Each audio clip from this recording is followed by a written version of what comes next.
नमस्कार मेरे प्यारे बच्चों, फिर से आपका स्वागत है एक बार फिर से आपके मैथ्स विधि में, जहां पर हम आपको पढ़ाते हैं कॉम्पिटिटिव एग्जाम से आने वाले वो टॉप के क्वेश्चन जो कोई आपको नहीं पताता होगा। हम आपको वो कठिन से कठिन क्वेश्चन का भी सरल तरीका बताते हैं, जिसको देख के बच्चे एग्जाम में क्वेश्चन छोड़ आते हैं, कहते हैं अरे यार इतना बड़ा मैं तो कर ही नहीं पाऊंगा, मैंने तो कभी सोचा भी नहीं था इतना बड़ा क्वेश्चन आ जाएगा। आप केवल तैयारी कर रहे हैं ना, तो जब आप जाके एसएससी लेवल की तैयारी करेंगे जाके ना, तब जाके कहीं आपका सिलेक्शन यूपी टेट या यूपी पुलिस के कांस्टेबल इसमें होगा। लेकिन आप तैयारी अच्छी करें, मैं तैयारी करवाऊंगा आपकी, मैं आपकी तैयारी करवाऊंगा। मैं आपको ऐसे क्वेश्चन दूंगा, जो क्वेश्चन पे ऐसा लॉजिक दूंगा, एक बार आप पढ़ेंगे ना, आप देखते रह जाएंगे। मैंने आपको बोला था लास्ट टाइम कि मैं इस वीडियो में आपको ये बताऊंगा कि जब दो वस्तुओं को विक्रय मूल्य समान होते हैं, एक को X% लाभ पे बेचा जाए, दूसरे को X% हानि पे बेचा जाए, तो ओवरऑल उनका परसेंटेज या लॉस या प्रॉफिट में क्या होगा। चलिए चलते हैं अपने कॉन्सेप्ट की तरफ।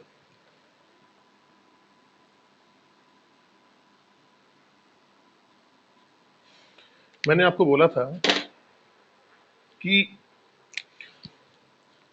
पहला हमारा जो पॉइंट है, देखिए, जब दो वस्तुओं का क्रय मूल्य समान हो, क्रय मूल्य समान हो, और एक वस्तु को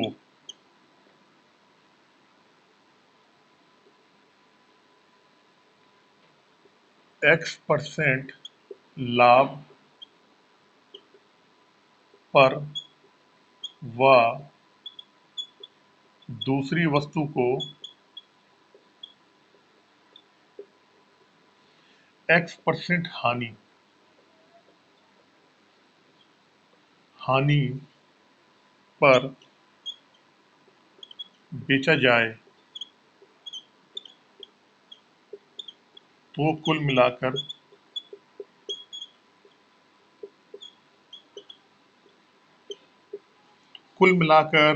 ना ही लाभ होता है, ना ही लाभ होता है, ना ही हानि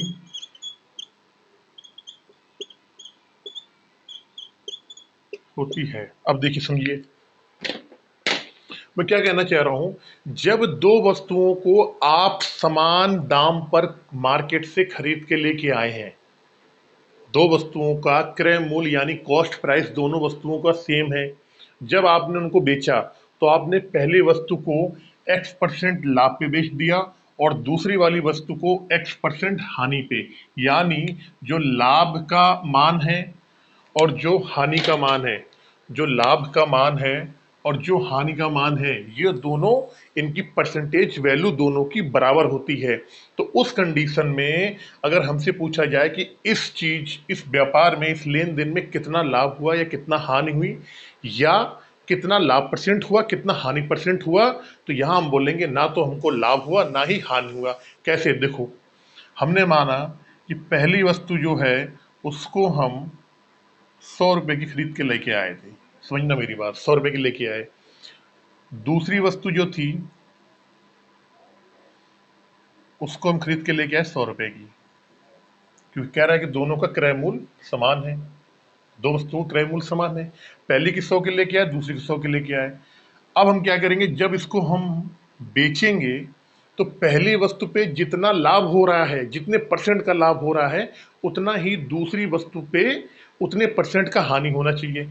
हमने मान लिया कि पहली वस्तु पे 25% का लाभ हो रहा है, 25% लाभ पर, तो दूसरी वस्तु पे क्या होगा, 25% हानि पे होगी। तो दूसरा क्या होगा, 25% हानि पर। जब 100 की चीज आपने खरीदी है, 25% की हानि पे आप बेचोगे तो कितना हो जाएगा, वो तो 75% बेचेगी ना, तो ये 75 रुपए में जाएगी। और जो 100 रुपए चीज है, आपने 25% लाभ पे बेचोगे, 125 की बिकेगी। अब देखिए, तो पूछ रहा है ओवरऑल कुल मिला के हमें क्या होगा, लाभ होगा या हानि होगी। हम देखिए आप निकाल लेते हैं। कॉस्ट प्राइस कितना हो जाएगा, 100 मानिए दोनों वस्तुओं का क्रय मूल्य जो है 200 रुपये है। जब दोनों वस्तुओं को हमने बेचा तो विक्रय मूल्य कितना हुआ, 125 ये भी 200 आ गया। अब देखिए यहाँ पे सीपी भी 200 रुपये है, यहाँ पे सेलिंग प्राइस भी 200 रुपये है। इसका मतलब कि ना हमें लाभ हुआ ना हमें हानि हुई, हमें कुछ भी नहीं हुआ। हमें इस सौदे में, हमें इस लेन देन में हमारा ना तो कोई प्रॉफिट हुआ ना ही लॉस हुआ। कहने का मतलब अगर x% लाभ पे बेचा गया है और फिर उसी दूसरी वस्तु को x% हानि पे बेचा जाए, तो ये एक आपका फार्मूला है, ये एक, इसे आप नोट करके रखेंगे। कहीं भी अगर ऐसा क्वेश्चन आ जाता है जहां पर लाभ परसेंट का मान हानि परसेंट के बराबर दिया हो और वस्तुएं दो हो और दोनों का क्रय मूल्य समान हो, तीन कंडीशन है इसमें, तीन कंडीशन।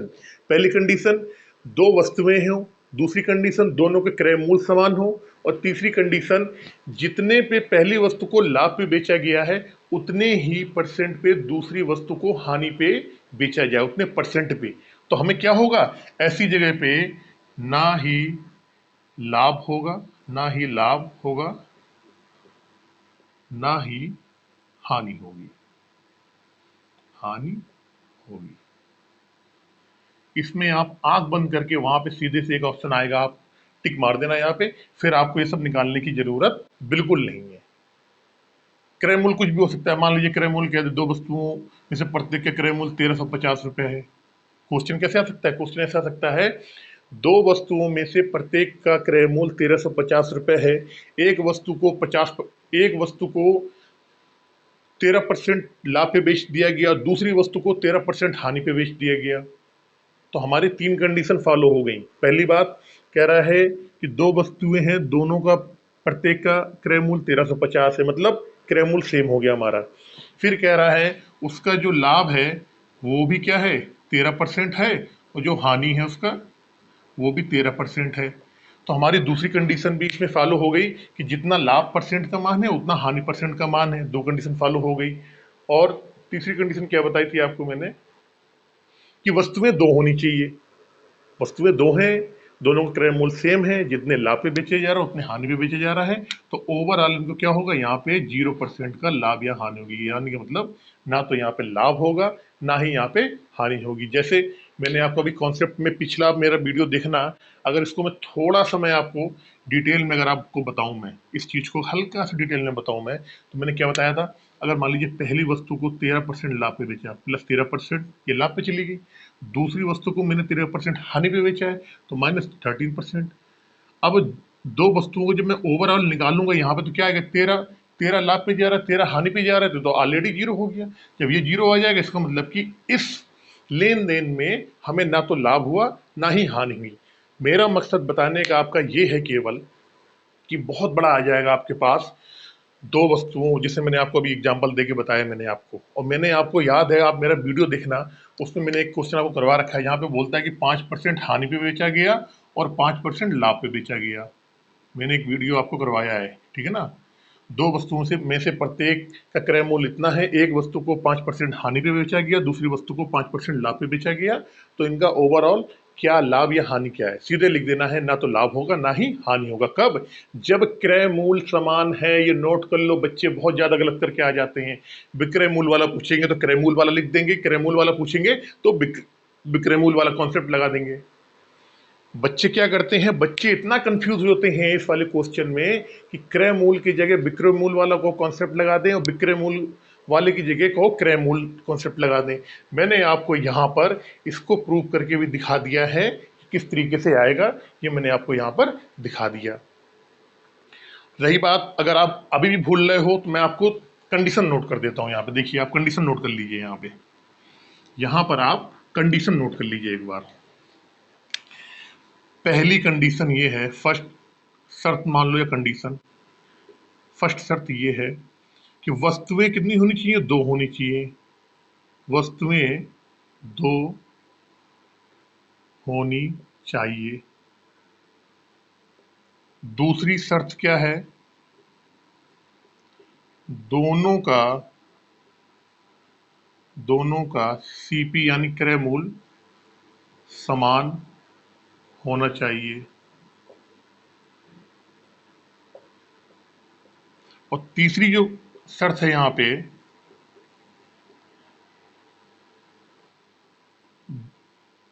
लाभ परसेंट और हानि परसेंट का संख्यात्मक मान बराबर होना चाहिए, बराबर होना चाहिए। अब संख्यात्मक मान से मतलब क्या हुआ? कहने का मतलब मैंने ये बताया, अगर x% का लाभ हो रहा है बाबूजी, तो x% का हानि होना चाहिए दूसरे वस्तु पे। अगर यहाँ पे मान लीजिए आप 13% का लाभ हो रहा है, तो दूसरी वस्तु पे 13% की हानि होनी चाहिए। अगर यहाँ पे मान लीजिए आप ए फॉर एप्पल, A% का लाभ हो रहा है, तो दूसरे वाले में A% की हानि होनी चाहिए। जब ये तीनों कंडीशन सेम कर देगा तो उस कंडीशन में क्या होता है, ना लाभ होगा ना हानि होगा, 0/0 होगा, 0/0 होगा। समझ में आ गया? नहीं आया? बिल्कुल आ गया होगा, मैं बता रहा हूं। ये तीन कंडीशन जब फॉलो करता है तो हमें क्या होता है, वहां 0/0 मिलता है। जो दुकानदार था उसने तो केवल टाइम पास किया है, वो तो बैठ गया वहां पे। बापू ने बोला, ए जाके बैठ जा जाके। ठीक है बापू, जाता हूँ, कोई बात नहीं, बैठ जाता हूँ। उसने ऐसी गणित लगा दी। बापू बापू शाम को आया, पूछा, हाँ बेटा कितना लाभ हुआ? बापू वो तो मैंने ये ऐसे ऐसे बेचा, ऐसे बेचा। बापू तो होशियार था, उसने तो गणित पढ़ रखी थी। उसने तो, बापू ने मैथ्स विधि से गणित पढ़ रखी थी।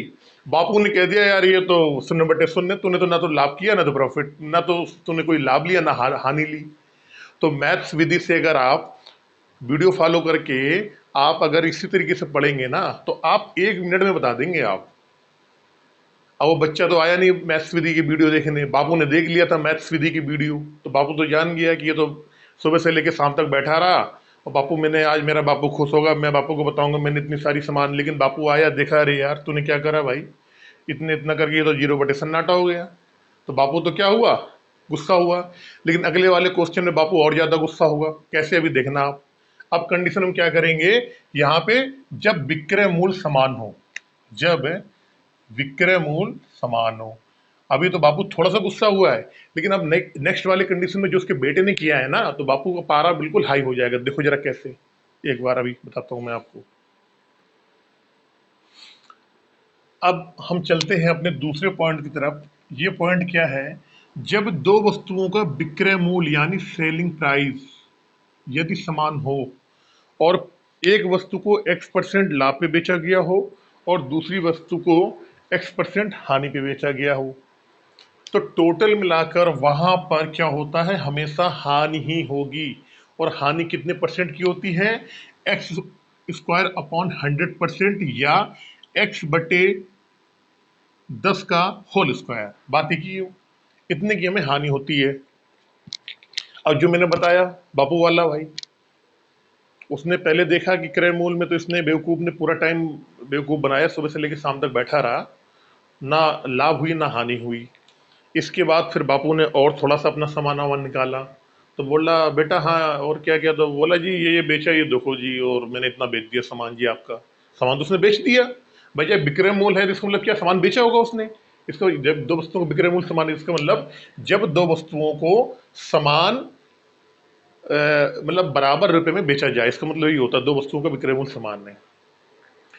जब बापू ने देखा पोटी पत्रा पलट के, बोला, बेवकूफ तो बोल रहा है मैंने दो वस्तुएं बेची है, पहले वाले में तो तूने तो दो वस्तुओं में तो ना तो तेरा प्रॉफिट हुआ ना लॉस हुआ, इसमें तू हानि और करवा के बैठ गया इसमें। तो बापू तो होशियार था, बापू ने तो मैथ्स विधि से मैथ पढ़ रखी थी, तो तुरंत जान गया।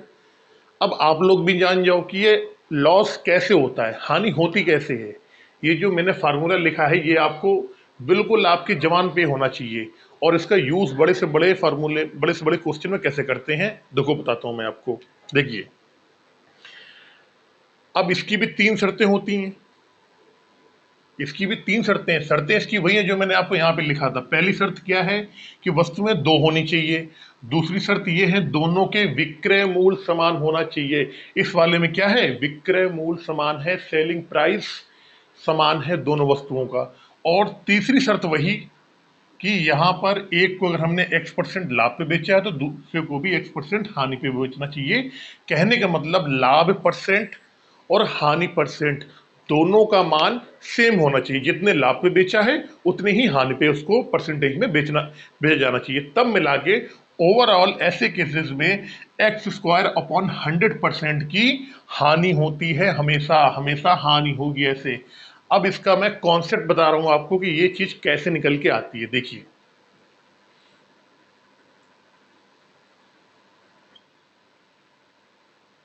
बच्चों ने बोला कि सर आपने तो ये बताया नहीं। अरे ये मैंने तो आपको ट्रिक इतनी अच्छी बता दी कि ये तो आपको याद करने की जरूरत नहीं पड़ेगी, लेकिन फिर भी चलो मैं आपको बता देता हूँ, ठीक है ना, बढ़िया है। मुझे आप कमेंट करते रहा करें। कई बार चीज़ें क्या होती मुझे याद नहीं आ पाती इतनी ज़्यादा, और मेरे पास कोई लैपटॉप नहीं है कि मैं उसमें बना के आपको रखूँ। मैं क्वेश्चन पहले इसको टाइप करता हूँ, फिर मैं जाऊँगा वहाँ से वीडियो को पॉज करूँगा, तो मुझे टाइम थोड़ा सा लगता है। मेरे पास कोई लैपटॉप नहीं है। तो कोई चीज़ अगर ऐसी है तो आप मुझे कमेंट में बिल्कुल बताएं कि सर आपने वो चीज़ छोड़ दी है। कोई क्वेश्चन अगर आपका नहीं आ रहा है तो मुझे आप कमेंट में बताएंगे सर ये क्वेश्चन है, आप लिख के भेज दें, सही कोई दिक्कत नहीं, कमेंट में आ जाएगा बिल्कुल, ठीक है ना। अब देखिए चलते हैं इसमें। हमें कह रहा है कि जो सेलिंग प्राइस होगा वो होगा सेम। हम मान लेते हैं कि दो वस्तुएं हैं, पहली वस्तु और दूसरी वस्तु। पहली वस्तु का सेलिंग प्राइस मान लिया हमने 150 रुपये है, और दूसरी वस्तु का सेलिंग प्राइस भी 150 रुपये है। क्यों कह रहा है कि भाई विक्रय मूल्य समान होगा तो हमें सेलिंग प्राइस सेम रखना पड़ेगा। पहली वस्तु को हमने क्या करा था, 25% लाभ पर बेचा था। दूसरी वस्तु को 25% हमने हानि पे बेचा था। हमने बताया अगर यहाँ 25 होगा तो यहाँ भी 25 होगा, यहाँ 10 होगा यहाँ 10 होगा, अगर यहाँ 100 होगा तो यहाँ 100 होगा, अगर यहाँ पे 1000 होगा तो यहाँ पे 1000। दोनों के लाभ परसेंट हानि परसेंट की वैल्यू सेम होनी चाहिए। अब देखिए, अगर कोई चीज हमने 25% के लाभ पर बेची है, उसका विक्रय मूल्य 150 है, तो क्रय मूल्य कितना आएगा। देखिए, आपको मालूम है जो क्रय मूल्य होता है वो अपने आप में कितना होता है, 100% होता है क्रय मूल्य। तो क्रय मूल्य पे जब हमने चीज को 25% लाभ पे बेचा है, 25% लाभ पे, यानी अगर हमें क्रय मूल्य निकालना होगा पहले वाले का, तो आपको मालूम अगर क्रय, देखो यहाँ से देखो मैंने बता रखा है पहले आपको, लेकिन आपको फिर मैं बता रहा हूँ एक बार।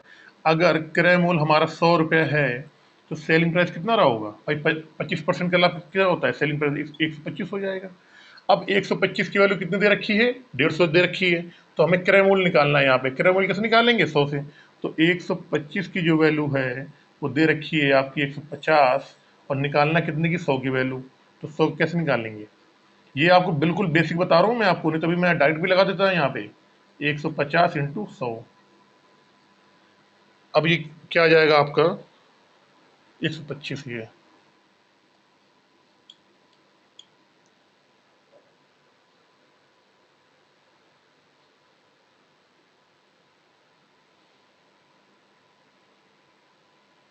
25 × 5 125, 25 × 100, 5×3 = 15, 4×3 = 12, यानी कि 120।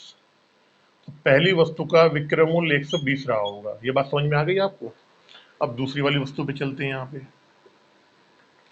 कह रहा दूसरी वाली वस्तु को 25% हानि पे बेचा है।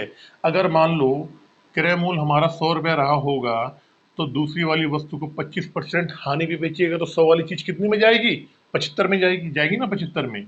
और इस 75 की वैल्यू इसके अनुसार कितनी दे रखी है, 150 दे रखी है। तो यहाँ जस्ट डबल हो रहा है, 75 दूनी 150 तो 100 दूनी 200। भाई इसका ये डबल हो गया तो यहाँ भी ये डबल हो जाएगा। तो दूसरी वाली वैल्यू जो है उसका कॉस्ट प्राइस आ गया 200 रुपये। देखिए, ये मैंने आपको चीज़ समझाने के लिए बोली थी। अगर इसको डायरेक्ट करना होता मुझे कि सर ये बताओ कैसे आ जाएगा, तो मैं बोलता 25% का लाभ हो रहा है, 150 आया, इसका मतलब 125 की वैल्यू कितनी है, 150 की। और कॉस्ट प्राइस कितने पे निकलता है, हमेशा 100 पे निकलता है। तो 125 × 100, यहाँ से पहले वाले कॉस्ट प्राइस निकलना था। दूसरे वाले में क्या कह रहा है, 25% की हानि, यानी 75% जा रहा होगा। 75% की वैल्यू कितनी होती है, 150 दे रखी है यहाँ पे। और कॉस्ट प्राइस होता है 100 पे, तो ये 75 आ जाता है, यहाँ इंटू 100 कर देते थे। इसको सॉल्व करते ऊपर वाले को तो 120 आता, नीचे वाले सॉल्व करते तो 200 आ जाता। हम तो मैं तो डायरेक्ट डायरेक्ट भी कर लूंगा, मेरे पास तो और भी तरीके हैं बहुत सारे, मेरे पास तो बहुत तरीके निकालने के, लेकिन मैं आपको बताना चाह रहा हूँ मेरे पास तो फ्रैक्शन से निकालने का तरीका है। मैं इस चीज को और तरीके से समझा सकता हूँ आपको, मेरे पास तो बहुत तरीके हैं। मैंने आपको, अगर आपको ये चीज समझ में नहीं आ रही, आप मेरे पिछले 2-3 वीडियो देखना, आप उसमें सब कुछ समझ में आ जाएगा आपको। अब देखो चलते हैं कॉन्सेप्ट जो बताना चाह रहा हूँ उसकी तरफ चलते हैं, हम कॉन्सेप्ट की तरफ।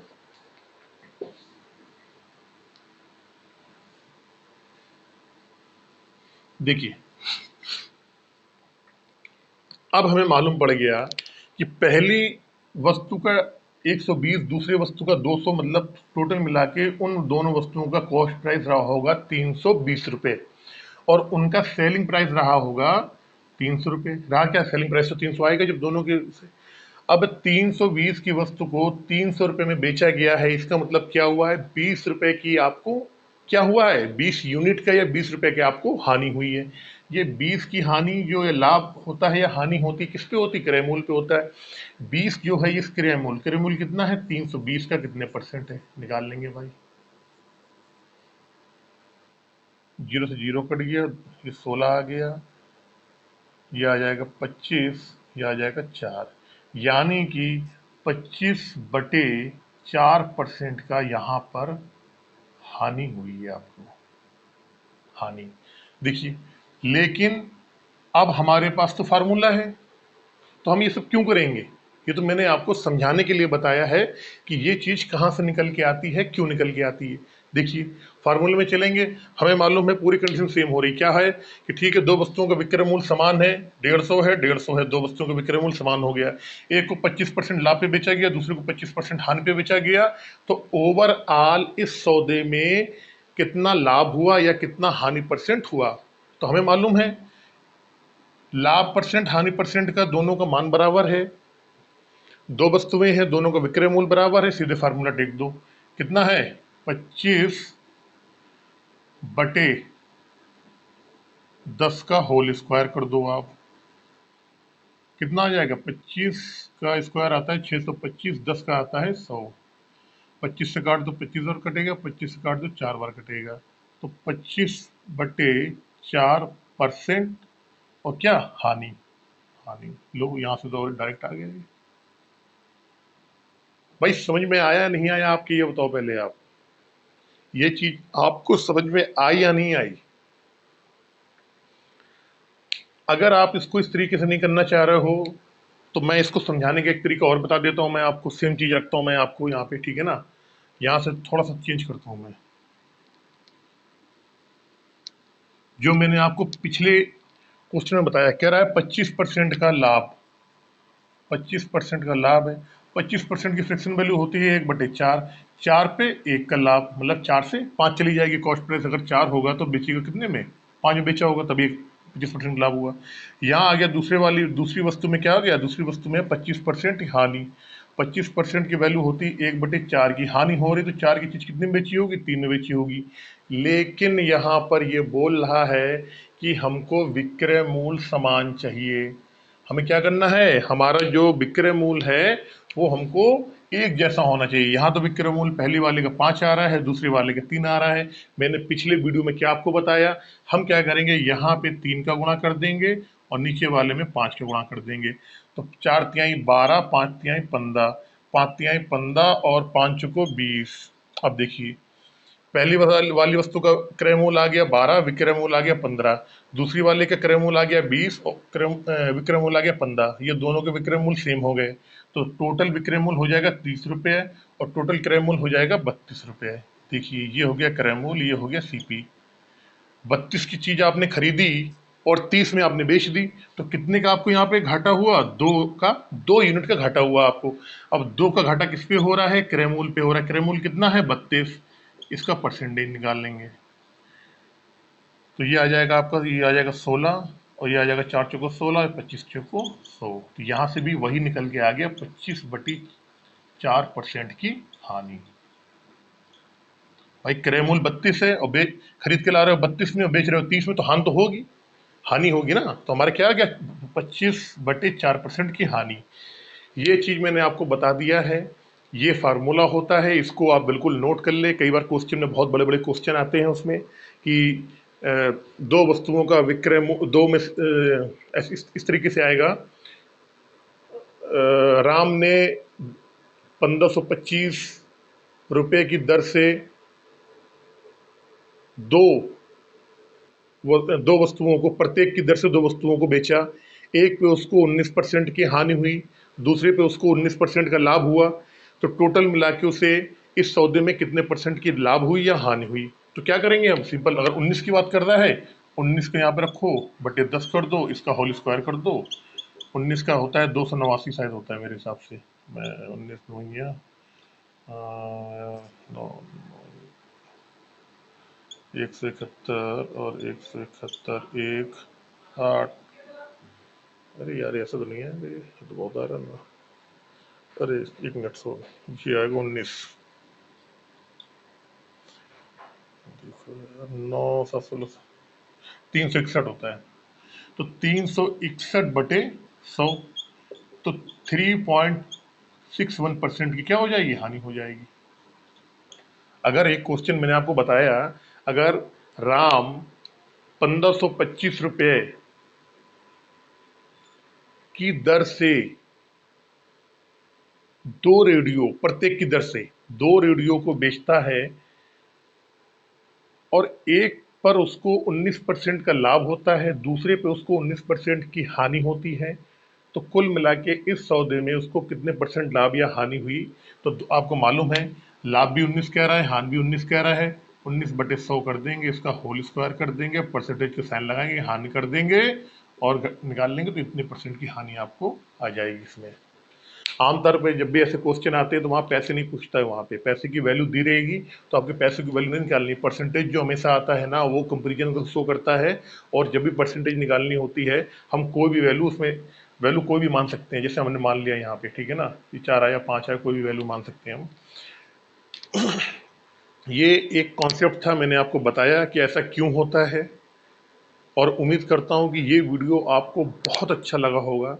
अगर आपको ये वीडियो अच्छा लगा है, आपको ये कॉन्सेप्ट समझ में आया है, तो प्लीज़ इस वीडियो को लाइक करें, शेयर करें और चैनल को सब्सक्राइब करें। और अगर आपका कोई इसमें कोई भी क्वेश्चन है, कोई भी अगर आपको चीज़ समझ में नहीं आ रही है, तो प्लीज़ कमेंट बॉक्स में ज़रूर बताएं हमें। मिलते हैं एक नए टॉपिक के साथ। तब तक के लिए आप अपना बहुत ख्याल रखें और इसी तरीके से आप वीडियो को देखते रहें, अपनी तैयारी करते रहें। वो दिन दूर नहीं होगा जब नौकरी आपके हाथों में होगी और आप भी अपने पैरों पे खड़े होंगे। हर आदमी का सपना होता है, हर बच्चे का सपना होता है कि जब उसकी उम्र 18+ होती है, वो चाहता है कि मेरे पास भी पैसे आए, मेरी भी नौकरी लगे, लोग मेरा भी मान सम्मान करें, मेरी भी अच्छी जगह शादी हो। तो आप ऐसा नहीं करना, आप ऐसा नहीं करना। उस जो सेठ ने अपने बच्चे को बैठा दिया था, आपको ऐसा नहीं करना है। आपको उस व्यापारी के जैसे, उस सेठ के जैसे बनना है, जिसने कि तुरंत बता दिया, अरे बेटा तूने तो पिछले वाले सौदे में तो चलो ना प्रॉफिट किया ना लॉस किया, लेकिन इस वाले में तो तूने तो हानि कर दी। तो आपको उस व्यापारी के जैसे बनना है, उस सेठ के जैसे बनना है, जिसने तुरंत वहां पे अपने दुकान में आके मालूम कर लिया कि इस तरीके में हानि होती है और मुझे आज इतने परसेंट की हानि हो गई। तो आपको क्या करना है, आपको अच्छे अच्छे तरीके से पढ़ाई करना है और अच्छे लोगों के साथ रहना है, आपको अच्छी बातें सीखनी है, आपको अच्छी नौकरी ज्वाइन करना है। उसके लिए ये होता है, अभी से आप समय देना स्टार्ट कर दें। आप मत सोचें कि बहुत टाइम हो गया, नौकरी आपके आपके हिस्से में नहीं आएगी। मैं हूं ना, मैं आपको वीडियो करवाऊंगा, आपको मिलेगी। आप जरूर, आपको सफलता मिलेगी, चाहे आपको टाइम लगे, लेकिन आपको सफलता जरूर मिलेगी। बस इसी तरीके से आप अपना टाइम देते रहिए, वीडियो को लाइक शेयर और करते रहिए और चैनल को सब्सक्राइब जरूर करिए अगर आप पहली बार चैनल पे आए हैं तो।